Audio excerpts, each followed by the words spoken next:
এইটের ইতিহাসে চতুর্থ অধ্যায়ে আমরা এখন আলোচনা করব অনুশীলনীর প্রশ্ন উত্তর।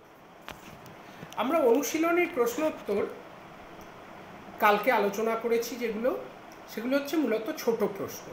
আজকে বড় প্রশ্ন নিয়ে আলোচনা করব। 4-এর দাগের প্রশ্ন কয়েকটা। 4-এর দাগের ক প্রশ্ন হচ্ছে, বাংলার কৃষক সমাজের ওপর চিরস্থায়ী বন্দোবস্তের প্রভাব কেমন ছিল বলে তোমার মনে হয়? চিরস্থায়ী বন্দোবস্তের কথা আমরা আগে পড়েছি। 1793 খ্রিস্টাব্দে লর্ড কর্নওয়ালিস বাংলা, বিহার, উড়িষ্যার রাজস্ব ব্যবস্থায় এই চিরস্থায়ী বন্দোবস্ত প্রথাটির সূচনা করেন। এটি মূলত জমিদারদের সঙ্গে এই ব্যবস্থা করা হতো। জমিদারদের সঙ্গে দীর্ঘমেয়াদে অর্থাৎ 25 বা 30 বছরের জন্য এই চুক্তি করা হতো বলে একে চিরস্থায়ী, মানে অনেক দিন স্থায়ী, যেটা চিরস্থায়ী ব্যবস্থা বলা হতো।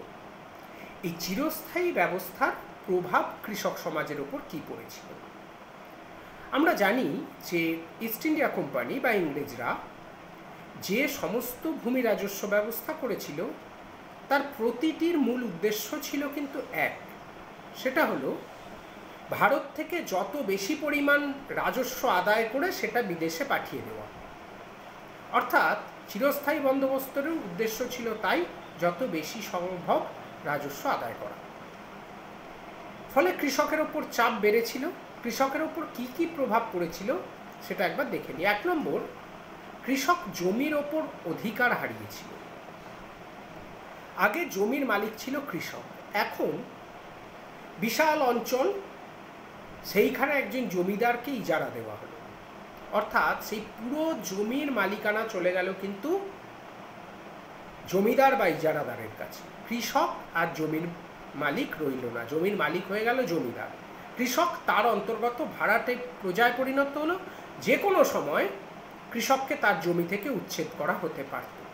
ফলে চিরস্থায়ী বন্দোবস্তের কৃষক সমাজের ওপর প্রথম প্রভাব হলো জমির ওপর কৃষক তার অধিকার হারানো। 2 নম্বর, রাজস্বের পরিমাণ বহুগুণ বৃদ্ধি পেল। এটা আগেই বললাম আমি যে এই সমস্ত রাজস্ব ব্যবস্থার মূল উদ্দেশ্যই ছিল যত বেশি সম্ভব অর্থ আদায় করা। ফলে বিরাট পরিমাণ রাজস্ব বা করের বোঝা কৃষকদের ওপর চাপিয়ে দেওয়া হলো এবং কৃষকরা সেই করের চাপে বা খাজনার চাপে অসহনীয় অবস্থার মধ্যে পড়ল। 3 নম্বর, মধ্যস্বত্বভোগীদের অত্যাচার বৃদ্ধি করা। মধ্যস্বত্বভোগী কাদের বলা হয়? সরকার জমি ইজারা দিয়েছে জমিদার বা ইজারাদারকে। ইজারাদার কৃষকের থেকে খাজনা আদায় করে, খাজনা সংগ্রহ করে সেই খাজনা জমিদারকে, সেই খাজনা ইংরেজদেরকে পাঠাবে। কিন্তু জমিদার তো নিজে আর খাজনা আদায় করতে আসে না। অনেক সময় হয় কলকাতার বা শহরের বেশ কিছু মানুষ, তারাও জমিদার সাজার জন্য তাদের শিল্প বাণিজ্য করার অনেক অর্থ হয়েছিল, সেই টাকা দিয়ে একটা জমি কিনল। সেই জমি সে চেনেও না, তার খাজনা আদায় করার ক্ষমতাও নেই। সে তখন অন্য কিছু লোককে ঠিক করলো যারা সেখান থেকে খাজনা আদায় করবে। এই কৃষক এবং জমিদারের মাঝখানে যে খাজনা আদায়কারীরা ঢুকে পড়লো, এদের বলা হয় মধ্যস্বত্বভোগী। জমিদার যদি এদের 10 টাকা খাজনা আদায় করতে বলতো, এরা খাজনা আদায় করতো 15 টাকা। 10 টাকা জমিদারকে দিত, 5 টাকা নিজের কাছে রাখত। ফলে এই মধ্যস্বত্বভোগীদের চাপে পড়ে কৃষকদের অতিরিক্ত খাজনা দিতে হচ্ছিল। এই মধ্যস্বত্বভোগীদের অত্যাচার কৃষকদের কাছে একটা সমস্যা হয়ে দাঁড়ালো এই চিরস্থায়ী ব্যবস্থার ফলে। 4 নম্বর, এই মধ্যস্বত্বভোগীদের অত্যাচার, এত বিশাল পরিমাণ খাজনার চাপ এবং জমির ওপর কোনো অধিকার না থাকায় কৃষকরা অনেক সময়ই জমি ছেড়ে, চাষবাস ছেড়ে তারা চলে যেতে লাগলো, অন্য কোনো কাজে তারা ঢুকে যেতে লাগলো। ফলে প্রচুর কৃষি জমি সেগুলো পতিত হয়ে গেল, অর্থাৎ সেখানে চাষ করার কেউ রইল না।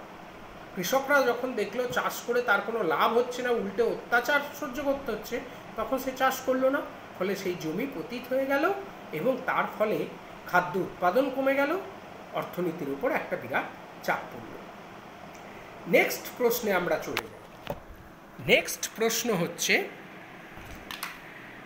4-এর দাগের খ, চিরস্থায়ী ব্যবস্থার সঙ্গে রায়তওয়ারি ও মহলওয়ারি ব্যবস্থার পার্থক্য কী ছিল, আর এগুলোর মধ্যে কোনটা কম ক্ষতিকর বলে তুমি মনে করো?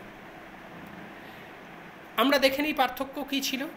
প্রথমে কোন অঞ্চলে হয়েছিল? চিরস্থায়ী বন্দোবস্ত হয়েছিল বাংলা, বিহার, উড়িষ্যায় প্রবর্তিত হয়েছিল। রায়তারি ব্যবস্থা দক্ষিণ পশ্চিম ভারতে অর্থাৎ মাদ্রাজ ও বোম্বাই অঞ্চলে হয়েছিল। মহলওয়ারি ব্যবস্থা হয়েছিল উত্তর ও উত্তর পশ্চিম ভারতে। তাহলে অঞ্চলভেদে পার্থক্য ছিল। দ্বিতীয় পার্থক্য হলো চিরস্থায়ী ব্যবস্থা হতো সরকার ও ইজারাদারদের মধ্যে, কৃষকের সেখানে ভূমিকা ছিল না, ইজারাদারদের সঙ্গে সরকারের মধ্যে এই চিরস্থায়ী বন্দোবস্ত হতো। অপরদিকে রায়তওয়ারি ব্যবস্থা হতো সরকার ও রায়ত বা প্রজার মধ্যে, আর মহলওয়ারি ব্যবস্থা হতো সরকার আর কতগুলো জমি একত্রিত করে বা কতগুলো গ্রাম একত্রিত করে তৈরি হয়েছিল একটা মহল। সেই মহলের রাজস্ব আদায় করার যে দায়িত্বপ্রাপ্ত লোক তাকে বলা হতো মহলদার। এই মহলওয়ারি ব্যবস্থা হতো সরকার ও মহলের দায়িত্ব পাওয়া ব্যক্তি বা মহলদারের মধ্যে। 3 নম্বর পার্থক্য, চিরস্থায়ী ব্যবস্থায় 25-30 বছরের জন্য রাজস্ব ঠিক করা হতো, আর রায়তওয়ারি ও মহলওয়ারি ব্যবস্থায় চুক্তির মেয়াদ ছিল কম, অর্থাৎ 3-4 বছরের জন্য এই চুক্তি হতো, তারপর আবার নতুন করে চুক্তি করতে হতো। পরের পার্থক্য, চিরস্থায়ী ব্যবস্থায় সূর্যাস্ত আইনের দ্বারা জমির মালিকানা পরিবর্তনের যে ব্যবস্থা ছিল রায়তওয়ারি ও মহলওয়ারিতে তা ছিল না। অর্থাৎ চিরস্থায়ী ব্যবস্থায় দেখা যেত যে চিরস্থায়ী বন্দোবস্তে নির্দিষ্ট দিনে সূর্যাস্তের মধ্যে খাজনা মেটাতে না পারলে সেই ইজারাদার বা জমিদারের হাত থেকে জমি বাজেয়াপ্ত করে নিত সরকার, অর্থাৎ জমির মালিক চেঞ্জ হয়ে যেত। কিন্তু মহলওয়ারি বা রায়তওয়ারি ব্যবস্থায় এই রকম সূর্যাস্ত আইন ছিল না, তাই মালিকানা চেঞ্জ হতো কম। এই হলো এই 3টে ব্যবস্থার মধ্যে পার্থক্য। এবার আমরা দেখব কোনটি কৃষকের জন্য কম ক্ষতিকর ছিল। এই 3 রাজস্ব ব্যবস্থার মূল উদ্দেশ্য ছিল যত বেশি সম্ভব রাজস্ব আদায় করা। তাহলে এদের প্রত্যেকটার উদ্দেশ্য একই, যত বেশি করে পাওয়া যায় কৃষককে শোষণ করে রাজস্ব আদায় করা। 3টি ব্যবস্থাতেই কৃষক শোষিত হতো, কিন্তু এর মধ্যে রায়তওয়ারি ব্যবস্থা ছিল কম ক্ষতিকর। কারণ কি? কারণ এতে জমির মালিকানা রায়ত বা প্রজার হাতেই থাকত। অন্য 2 ব্যবস্থায় একটা ইজারাদারের হাতে আর একটা মহলদারের হাতে জমির মালিকানা চলে যেত, এখানে কিন্তু রায়ত বা প্রজার হাতেই মালিকানা থাকত, তাই তাকে জমি থেকে উচ্ছেদ করা যেত না। 2, কোনো মধ্যস্বত্বভোগী না থাকায় অতিরিক্ত খাজনা দিতে হতো না। অন্য 2 ব্যবস্থায় কি হতো? সরকার খাজনা আদায় করার দায়িত্ব দিত মহলদারের ওপর বা ইজারাদারের ওপর, তারা কৃষকদের থেকে খাজনা আদায় করত। অনেক সময় তারা নিজেরা খাজনা আদায় না করে মধ্যস্বত্বভোগী মাঝখানে নিযুক্ত করত, ফলে কৃষক আর সরকারের মাঝখানে অনেক লোক থাকতো, তারা অনেকটা খাজনা অতিরিক্ত আদায় করে নিত বা অতিরিক্ত শোষণ করত। কিন্তু রায়তওয়ারি ব্যবস্থায় সরাসরি সরকার আর কৃষকের মধ্যেই চুক্তি হতো বলে অতিরিক্ত খাজনা দিতে হতো না। আর 3, কৃষকের অভাব অভিযোগ সরকারকে জানাতে পারত। এই জন্য মনে করা হয় যে রায়তওয়ারি ব্যবস্থা ছিল কম ক্ষতিকর। পরের প্রশ্ন, কৃষির বাণিজ্যিকীকরণের সাথে কৃষক বিদ্রোহের সম্পর্ক কতটা ছিল? এই নিরিখে মানে এর ভিত্তিতে দাক্ষিণাত্য হাঙ্গামাকে কিভাবে তোমরা বিচার করবে?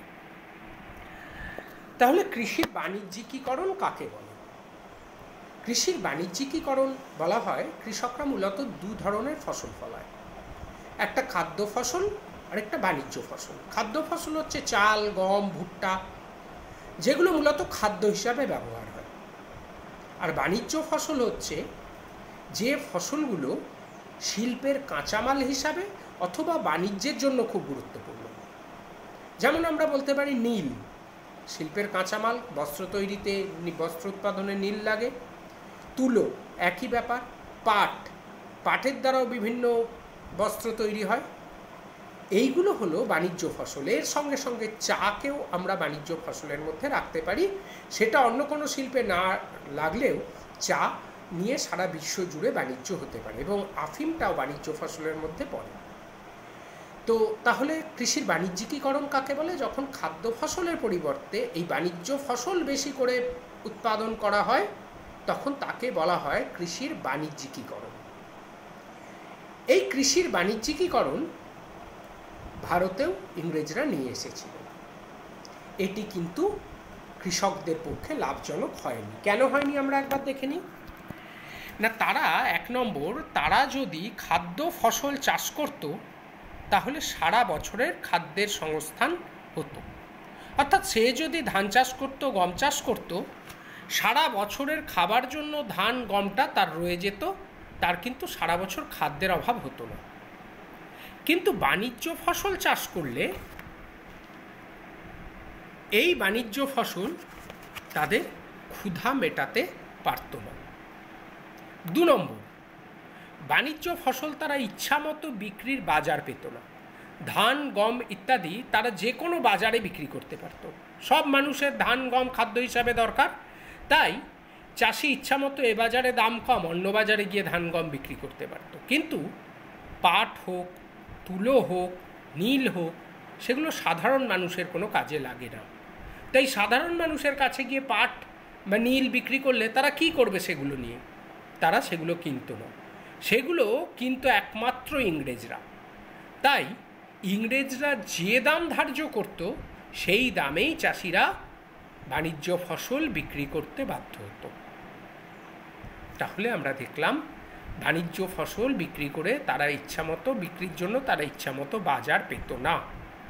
তাদের কোনো বাণিজ্যিক স্বাধীনতা ছিল না। 3 নম্বর, এই সুযোগে খুব অল্প মূল্যে, যেটা আমি বললাম, খুব অল্প মূল্যে ইংরেজরা সেই ফসল ক্রয় করত। 4 নম্বর, ইংরেজরা প্রথমে ফসল চাষ করার জন্য দাদন বা অতিরিক্ত অগ্রিম অর্থ দিত, কিন্তু সেই অগ্রিম অর্থ নিয়ে কৃষকরা ইংরেজদের কাছে বাধা পড়ে যেত। এটা তাদের পক্ষে খুবই মর্মান্তিক হয়েছিল। এরপর তারা চাইলেও অন্য কোনো ফসল তারা চাষ করতে পারত না, কারণ তারা অলরেডি